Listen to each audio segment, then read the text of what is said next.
আমার স্বামীর নাম মাসুম পারভেজ। আমি খুলনা জেলায় বিয়ে হয়েছে, থানা পাইকগাছা, গ্রাম মঠবাড়ি। আমার স্বামী প্রবাসে কালেন।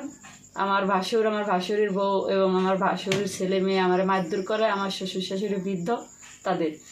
আমি 999 কালকে ফোন দিছি, তারা রিসিভ করে আমার থানায় পাঠাইছে। থানায় যে অভিযোগ করছে এ পর্যন্ত কেউ আমার সাহায্য করার হাত বাড়ায়নি। আজকে বিকেলও সে আমার ভাসুর হুমকি দিয়ে গেছে যে মারছিস, বিছান ধরা হয়নি কেন, জীবনের তালে মাইরে ফেলবি, কেস 2টা হয়েছে, আরও হবে, কোনো সমস্যা নেই। আমি সবার কাছে দৃষ্টি আকর্ষণ করে বলছি যে আমার 2টো মেয়ে এবং আমার বৃদ্ধ শ্বশুর শাশুড়ি এবং আমি আমাদের নিরাপত্তাহীনই ভুগছি।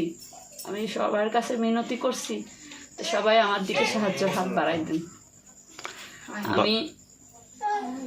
আমি এই ঘর এবং জায়গা আমার স্বামীর, কিন্তু তারা আমার 1 বছর ধরে আমার নির্যাতন করতেছে সামাজিকভাবে এবং শারীরিকভাবে।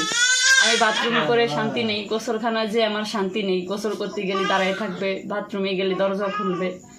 আমি অনেক কষ্টে পড়ে আমি দেশের মানুষের কাছে আমি সাহায্য চাচ্ছি, বেশি করে পুলিশ কমিশনারদের কাছে, যে এই দৃষ্টিটা আপাতত আমার দিকে নজর দেওয়া হোক, যাতে আমি 2টো মেয়ে নিয়ে আমার স্বামীর ভিটায় আমি থাকতে পারি।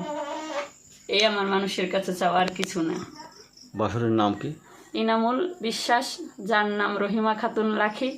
ভাসুরের ছেলের নাম সিয়াম বিশ্বাস এবং তার ছোট একটা ছেলে, সেও আমার মারার জন্য লাঠিয়েছে। আমার ঘরদোর ভাঙচুর হয়েছে, কালকে আমাদের মারছে।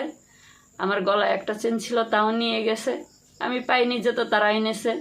আমার 2টি বাচ্চারও মারার হুমকি দিয়েছে। আমার স্বামী এখন প্রবাসে, সে কী করবে?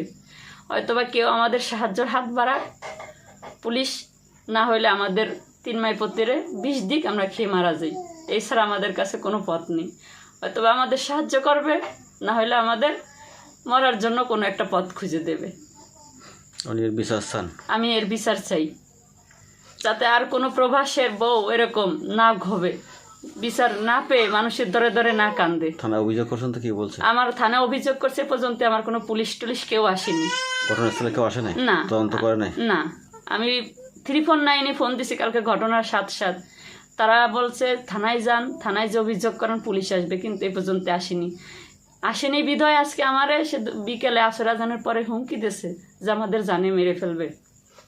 কে হুমকি দিয়েছে? আমার ভাসুর। তার বউরে বলতেছে যে মারবি তো একবার বিছনা ধরা করে ফেলবি, জীবনের তালে শেষ করবি, এর সুকো মুখো মারবি না। কেন এসব করতেছে? কেন? এই যে ঘর বাড়ির জন্য, জমি জায়গা নিয়ে। হ্যাঁ, এই জায়গা আমার শ্বশুর আমার স্বামীর নামে লিখে দিয়েছে, এই জন্য। আর তারও জমি আছে, কিন্তু সে এটার দাবি করতেছে, কিন্তু তার দলিলে উল্লেখ নেই কোন দিক দিয়ে।